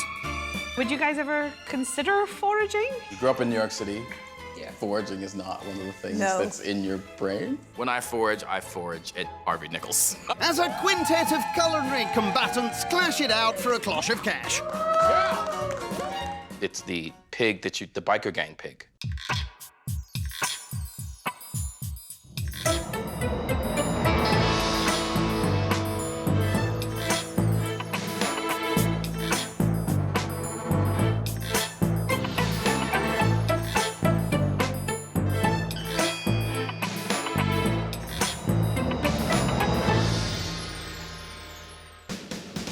It's the final day of the competition in Edinburgh, home to the great Polish map of Scotland, supposedly the largest three-dimensional concrete terrain relief model in the world. Suppose it maybe looks better from the air. Actually, that's not bad. And hoping to cement a victory tonight is geography teacher Ashley, who, like everyone else this week, will be hosting from this handsome house. And Ashley knows that she has her work cut out for her. To win tonight, I'm going to have to be good in all categories. There's been stiff competition. Property manager and law student Sharon believes she's the stiffest of that competition. I think my night was really fun. I really enjoyed it. I think it was still the best food of the week, and I'm definitely going to win this competition. A view not shared by second stove jockey of the week, Anthony. I loved my night. I really loved my night. I was so happy with what I produced. I know I can win. I'm sat here thinking to myself, there's only one more meal to have, and then I'm going to be collecting that £1,000. A more humble outlook was taken by youngest cook of the week, museum worker Carmen. I thought my hosting went well, I'd like to think. The food let me down a little bit, but maybe I've got some points for, having some fun activities planned. For Carmen's night, I think she had some successes and some misses. But I thought that energy that she has made it better than the night before. Despite that, American-born Johnny-come-lately Gerald has already planned his visit to the nearest bureau de change. I do think last night, my night was a winning night. I feel like I'm ahead and that I could win. I could pull this out. I could get that £1,000. Unfortunately, you'll have to share that money with Anthony if you win, as you're both on 30 points. So it's up to Ashley to keep a level head and some decorum round the table to bag that top prize. I'm expecting a lot of fun tonight from Ash. It's the last one of the week, so she is under a bit of pressure. So it'll be interesting to see what she produces. The pressure's on for her to just come out of the gate and blow us all away. I'm hoping this evening is going to be enchanting. I'll try and charm them with my food and hopefully have a literally magical end to the week. The alchemy starts with Ashley's starter, forest green pea soup with curried scallops and homemade bread. I'm not a pea soup person. I've heard that scallops are really hard to cook. I don't care for scallops. I'm not really liking scallops very much, but I'll certainly give it a go. Very gracious of you, Sharon. Ashley starts by chopping and frying shallots. It's all about the gently browning, slowly cooking the shallot. Or you could do it like that. In go stock cubes and then peas. Can't really make pea soup without peas. No, that would just be shallot water. The peas are released. Hot water is added and the whole thing gets a stir before making its final journey to the blender. Here comes the soups. Why do people ever mush up peas? People keep liquefying peas. Just give me a pea. I'd look away now, Gerald, if I were you. The peas are tipped into a giant blender. Bottoms up. And then blended to smithereens. Very pea soupy. Soup done, Ashley coats her scallops in curry spices.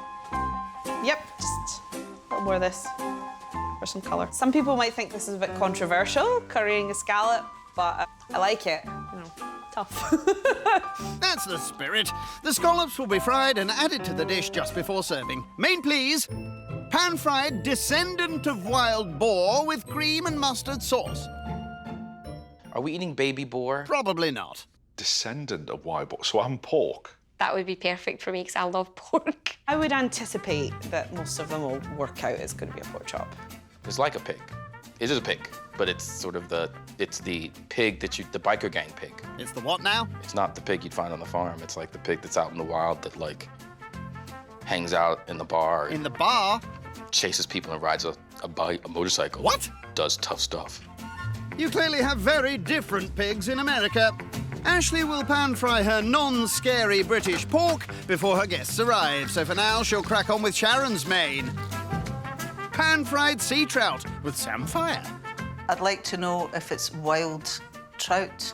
Well, you won't have to worry about that, eh, Ashley? For Sharon, we have got a freshly wild-caught sea trout by my own father, just recently, especially for her. Oh yeah, we got your number. We're coming for you, Sharon. Fighting talk indeed. The trout is stuffed with butter and dill. I'm gonna bake it in the oven first. Once it's baked, I can slide the bones out really easily, and I'll just finish it in the pan. I don't want Sharon choking on a big big trout bone. Nobody wants that. Both mains will be served with mash and veg. On to dessert, Black Forest meringues. I'm gonna love that. I'm gonna absolutely love it. I hate her for that. I think they're difficult to make. It's not complicated to make meringues. I think it's pretty simple and straightforward. There's nothing wrong with a simple dessert. Sometimes simple is better. Oh, that's the power of the Black Forest. Ashley separates eggs, very, very messily, then whisks the whites. Come on now, egg white. Stiffen up. Stuff stiffened, Ashley adds sugar to the mix. Now we need to do this until it's thick and glossy, like Sharon's mane. Having reached the consistency of Sharon's hair, caster sugar is folded in. I like this bit because it looks like a fluffy cloud. The kind of place that a unicorn might make a nest. It'd have to be a very small unicorn. Food dye is then added. We are going for a little Black Forest berry colours. This is where the morphing process begins between ordinary meringue and forest-found unicorn meringue. I think some mystical malarkey might have set in here. Ooh. Yeah, I'd take it easy if I were you. Clearly powerful stuff. The magical mix is then piped onto a baking tray. It's as if you've walked through the forest and found them strewn because a unicorn has freshly pooped them out. It's still warm. Well, that sounds lovely. Ashley will serve her poos with berries and cream. Dress for an enchanted evening, which is very exciting. I've definitely got, some ideas for this. I think I could pull this enchanted evening off. It's a bit of floaty, floaty, flowery, flowery look. Right, that's all I can do for just now, till later, so I'm gonna go and have a wee spruce. She's a dark horse. I'm so upset. You spoiled my week. If Ashley wants to win tonight, she's going to have really good presentation skills. If she pulls this off, that's me finished. She's going to have to enchant us. She's going to have to do more than enchant us. She's going to have to blow us out of the forest. Oh. Now, Anthony. Time to get mystical and magical. Good, because there's a Scotsman at the door. Oh, no, it's all right, it's Gerald.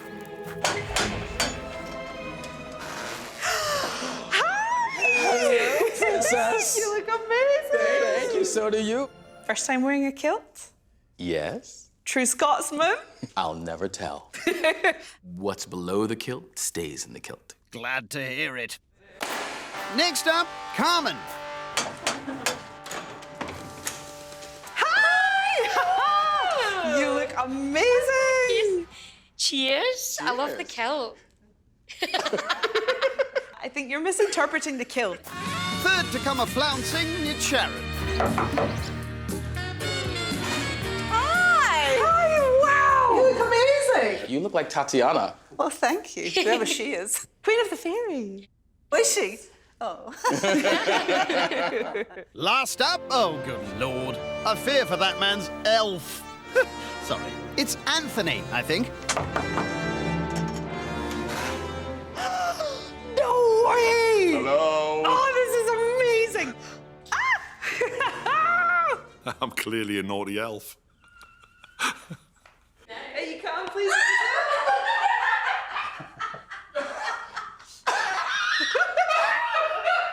Anthony is just, a show-off.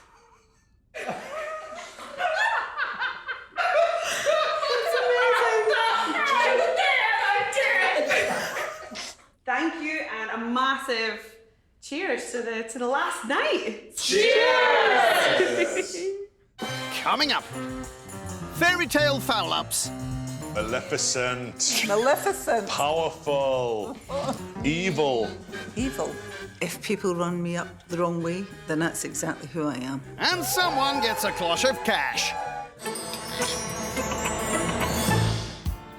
It's the final night of the competition in Edinburgh, and geography teacher Ashley, there she is treating her guests to an enchanted evening in a bid to get her hands on the £1,000 cash prize. If you'll please excuse me, I'll go and get your starter ready. Lovely. I'm feeling a bit nervous about tonight. I think we've had a lot of really fun nights and we've had some very good food.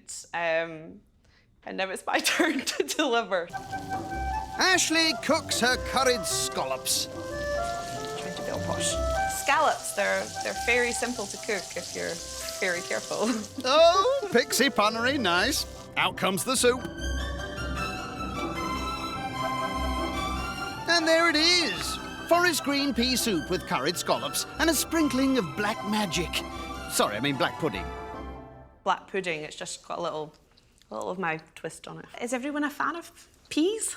I have avoided pea soup pretty much all my life. Oh, bless. But it's really good. Things I liked the best about the starter were the two things I don't usually eat, which was the pea soup and the black pudding. The soup was really good. I don't eat scallops. That's not what I expected at all. Do you like it?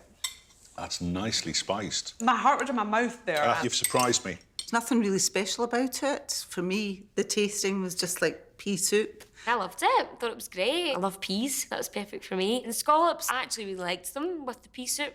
But Ashley, why have you gone with this theme tonight? I'm very intrigued in the enchanted evening. People quite close to me who practice things like foraging and ancient traditions. Would you guys ever consider foraging? You grew up in New York City. Yeah. Foraging is not one of the things No. that's in your brain. Because I have friends that are like, oh, you should go foraging. If I could forage for clothes, that would be fine. I'm not sure you'd want to wear anything you found in the woods. I am not a forager. I'm a city boy. When I forage at Harvey Nichols. Anthony, you just look like a fantasy character. Rumpelstiltskin. Oh! Spin some gold. Spin some more gold. Rumpelstiltskin is a nasty piece of work. That's not me. I'm a pussycat. Sharon, which fairy tale character would you say you identify with most? Maleficent. Maleficent. Powerful. Evil. Evil? Yeah. How dare you? Sometimes people perceive me to be one thing, and I'm absolutely not that at all. So to be really wicked and things like that, if people run me up the wrong way, then that's exactly who I am. She knows I'm playing with her. She knows it's just a little bit of banter, it's a bit of daft, a bit of silliness. I was nervous about my starter, less so about my main, and since the starter was so positive, I'm hoping that carries through. Ashley pops her chops in to fry, then debones Sharon's baked fish, which also receives some pan action. My dad went out and caught Sharon's sea trout. It put up a good fight. If she wants to know, it's a tenacious fish. The plucky trout is cast to one side. Oh, I'd put that on a plate if I were you. Ashley then finishes off the veg, sauce and chops, and there it is, wild fish and enchanted pig. For the meat eaters, I have a pan-fried descendant of wild boar. Did that kind of throw anyone about what it was? I thought we were eating baby boars. I was actually looking forward to having wild boar. Sharon, for you, I have sea trout fillets with crispy skin. It's actually caught specially for you. Oh, thank you. My dad wild caught it. caught. Isn't that Yeah. Wait, so Your lovely. dad caught it? Yeah. Lovely. Yeah.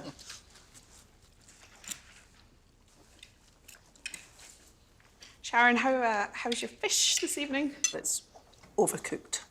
Yeah, I was a bit worried about that. Yeah. But it was It's a wee bit tough. yeah. Oh, sorry about that. That's okay. It was wild caught, and I was like, that's amazing. But it was so dry. So the whole dish let her down. I'm so annoyed at myself for not lifting things out of the pan and just putting them on a plate. Not much I can do about it now.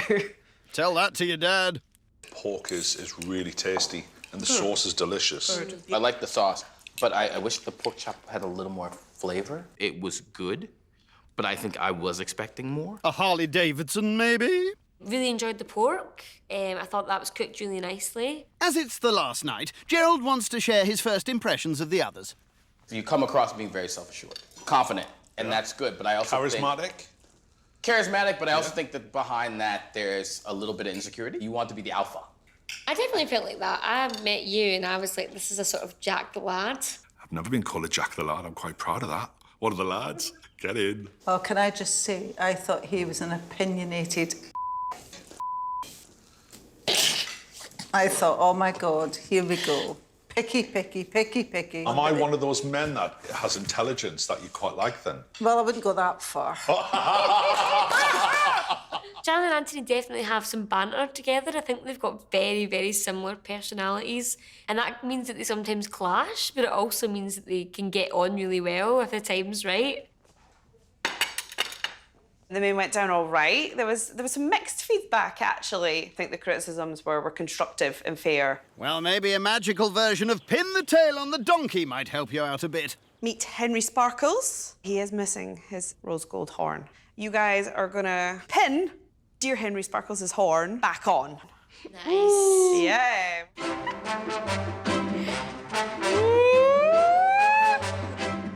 That was a strong start. Watch how this is really done. Challenge accepted.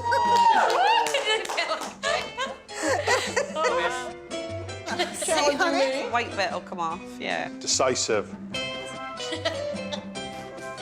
Although I do think you're definitely using some sort of elven magic here. I didn't use any elven magic. I just used my own magic. I enjoyed pinning the horn on the unicorn. I thought I wasn't very good at it. Get it stuck on, come on now. All right. The winner is Anthony. Hey, woohoo.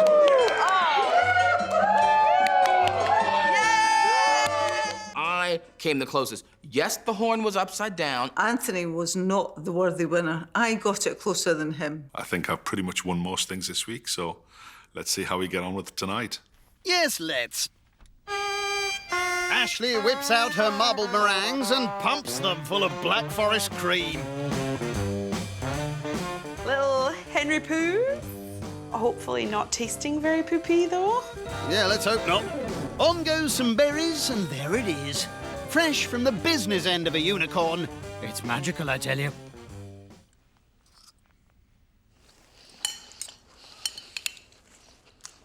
It's kind of like marble. Kind of appearance, almost. Yeah, I put a little bit of raspberry colouring through it. Was that an artificial colour you added? It was literally the tiniest little blob. I don't really like artificial colouring in the dessert. Yeah, I think a natural colour would have been nice. And if you can't have that, don't use it. I'm not a meringue fan, but these are really, really good. I'm hating on her. Those were amazing. And the swirl, the marble swirling, I was like, food coloring or not, is awesome. They tasted delicious. I really enjoyed it. I'm not normally a meringue person, but I absolutely loved it. I thought the cream was really good. Dessert bit did amazing. I'm so pleased. I actually went better than I thought. Back at the table, and Ashley has an unlikely request for her guests. What would be the sweetest, most lovely things that you could say to the people around the table? I think I might change my name to Cleopatra. Why? Anthony and Cleopatra. Wakey, wakey. This is the opposite of what we're going for here, people. Where you can't change some spots, can you? I know where you can get some acne cream. Oh my God, this is so intense. Stop, Mom and Dad, stop, Mom and Dad, stop. It's all right, Gerald. It's nearly over, and Mummy and Daddy love each other, really. I think I'm happy with my evening. Yeah, I'm kicking myself about some of the elements of the mains, but you're going to. So when I first read the menu, I thought it was a winning menu. And after tonight and tasting my dish, I'm not quite sure. I think Ashley could have done enough to win tonight. I thought she had a really homely sort of menu. And I think she overall cooked it really well. She showed her skills. I mean, she brought in her skills as, you know, mom, and someone that loves to cook, and someone that likes to create. I think there were really good, strong elements in her meal tonight. But I think, looking around the table, quite a few things were left on her main. Ashley's starter, I really didn't like it. She overcooked my fish, and I didn't like the dessert. So for that reason, I'm giving her 5. I really enjoyed Ashley's theme, and I really enjoyed her menu as well. The main was a wee bit tough, but overall I really enjoyed everything. So for that reason, I'm going to score Ashley a 9. Tonight I'm giving Ashley an enchanting 8. Ashley came up with a near-perfect menu for me. However, she didn't nail all of the flavours. So I'm giving Ashley... Oh, hold it right there, big ears. Ashley needs a 9 to be this week's overall winner.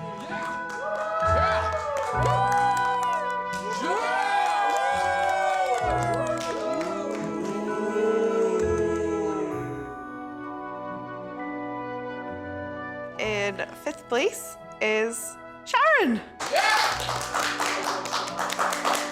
In 4th place is Carmen. In 3rd place, oh my gosh, Anthony, Gerald, and Ashley. Anthony gave Ashley an 8, creating a 3-way tie.